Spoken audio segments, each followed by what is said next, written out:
Hey everyone, Oler here. I want to talk about something because I forget this so often when I remember it. This is not a video for tooting my horn, right? This is a video where hopefully we can remind each other of what we've already done that's great. Because at some point in your life up to this point, you have to have done something that you're at least a little bit proud of. So I want to talk about that today. When I was 20 years old, I spent about 2 years as a church representative in the country of Finland. I love Finland. I love Finland for many different reasons. Finland was where I got to really kind of be on my own, far away from the support network I had at college, which I went to college a couple states away from like my hometown. I learned some great like religious truths and things that I really appreciate in Finland. But I learned to speak the Finnish language.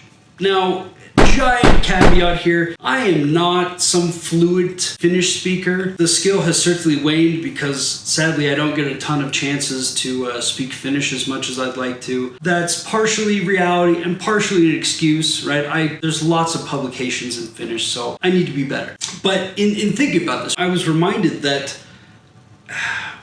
Finland for me was an opportunity to really understand a lot about just putting your mind to doing something. I certainly attribute a lot of my growth in, for example, the Finnish language, in my relationship to a higher power, right, in God. And I think that I learned to really speak Finnish because I tried hard. Now, when I was about to go to Finland, especially as like a religious representative, right, a missionary, I heard from everyone, even people of my faith, that it was going to be either nigh unto impossible or it was going to be straight up impossible. To learn the language, to get my message across, to see any real results from my time there. And, you know, it's not like they were 100% wrong. It was difficult. The language is kind of funky. It's different than English. But I saw some amazing things happen over there. Personally, in other people's lives getting better.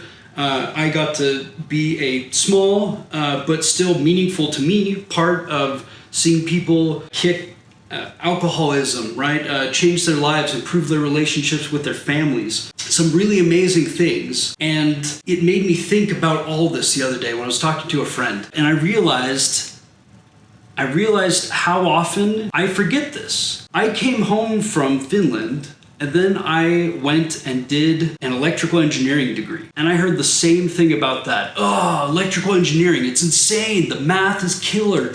I could never do that, right? Like, why would you ever subject yourself to such a hard thing? Trust me, I had those same questions in the middle of the program. By the time I graduated school, I had 3 kids. Yeah, it was an adventure. I'm not super great at math. I have friends that just amaze me with their talent with understanding technical topics like crazy theoretical math stuff. That's amazing. That's awesome. Certainly not how my brain functions, and honestly not necessarily what makes me excited about life. But again, I heard lots of reasons why I was going to fail, and while I certainly didn't get some amazing 4.0 or some full ride scholarship, I did it. At least enough that I graduated and got a diploma, right? Tons of help from family, tons of help from friends, right?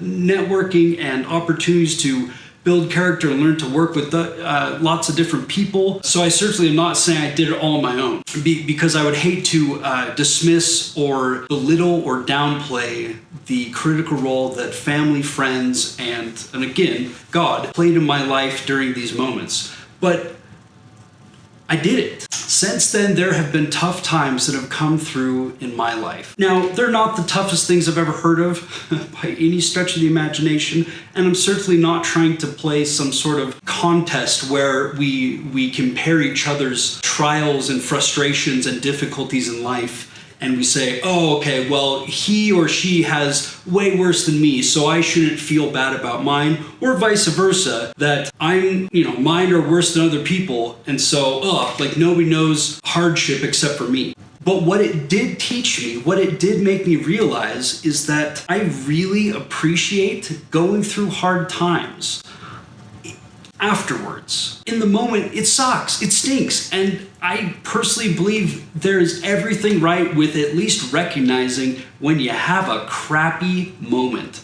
A great friend of mine, a man that I admire so much, dealing with health issues and things like that. I mean, debilitating health issues, right? He was trying to do some remodeling on his house, and I remember showing up to this guy's door, and when we were supposed to be working on something, and we had heard that it would be like some friends and family helping out with a minor kind of thing. And he had basically hired a professional crew to do some like massive, 2-story masonry work. And he had discovered that day, like that morning, 15 minutes before I showed up, he had found out that the masonry team wasn't going to show. And yeah, I mean, I remember this man, like kind of, having like this 10-minute period where he was just like, dang it. I hate this, right? I mean, he didn't necessarily say that, but I could feel the vibe, right? That he was angry, he was frustrated. But then after, it was as if someone at 10 minutes had flipped the switch and he said, well, let's get to work. Let's get going on this. We got to get this done. We spent a long time working on it, right? It's not like having some chipper attitude change was magically going to make the project, done in an afternoon. It took a long time and is still somewhat ongoing. Okay, right? I believe that man was able to bust out some of those awesome efforts because, again, friends and family helping out, but because he had done hard things before in his life. I know his life. He was kind of a trooper in various points of his life, right? He had had some hard times before, and those times helped him to see that he can make it through yet another tough time. As I think about these kind of stories, my mind goes to people who are currently in the middle of some hard time.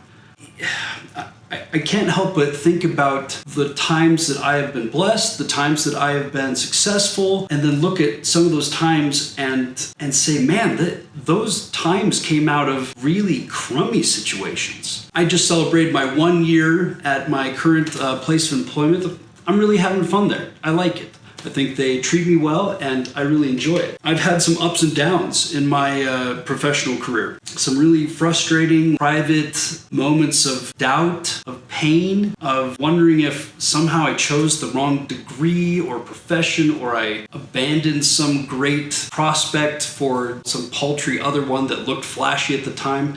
Right? We all doubt this at some point. But I look back at my time of getting that tough degree and learning that tough language, and I think, well, I remember being told why I was not going to succeed at those things. Finnish is a tough language. Electrical engineering is a degree full of hard math classes that weren't exactly easy, and I'm not a master at them still to this day. But I'm here to tell you that you can do great things. And I bet if you stop and think, you can realize the great things that you have already done. And okay, so maybe you're sitting there going, but I don't have a degree. I never learned some crazy foreign language. Okay, come on, let's get real. You have done great things in your life, right? It can be easy sometimes to look at other people who have done great things that impress us, and think, I haven't done that. It can be easy to look at people who've climbed mountains and forget that we ourselves have climbed, respectively, our own big hills. If you're looking to compare your troubles or your triumphs, probably always going to be somebody who's done something bigger and better and fancier and whatever, more, greater, blah, blah, blah, than you. Okay, fine. I struggle with that. Sometimes I don't like that. It's hard for me to sometimes get creative with things because it's easy to look at people who have great blogs or great guitar playing skills, great album writing skills, right? Songwriting skills, and think, oh, well, I can't do that, or at least I can't do that in 5 minutes, so I'm gonna quit. I'm gonna go veg out on some Netflix thing or something and not even worry about it. Don't do that. That's a reminder for myself as well as encouragement for you. There's opportunities around us to recognize the times that we have done great things and to recognize that we still have potential to do yet still greater things. I know that no matter who you are watching this video, if you take the time and make a short list of things that you've done that you're proud of, it can be big or small, right? I mean, start with something silly if you're having a hard time figuring out the I got a college degree level things or something, right? Okay. Hi, buddy. I'm a dad. Take the time to make that list. Consider the things that you've done that you're proud of in your life. And consider that while you may not have done them alone, and I'm guessing chances are you didn't, right? Takes a village a lot of times, but you did them, and you accomplished something great. And I think that if you look back at the past things that you've succeeded at, maybe the things you're going through right now can seem just a little bit less daunting. I'm Neil Oler, and I want you to go out and achieve the things that you really want, that will make you truly happy and will bring you lasting joy and satisfaction. And this was something to consider in that journey. Till next time.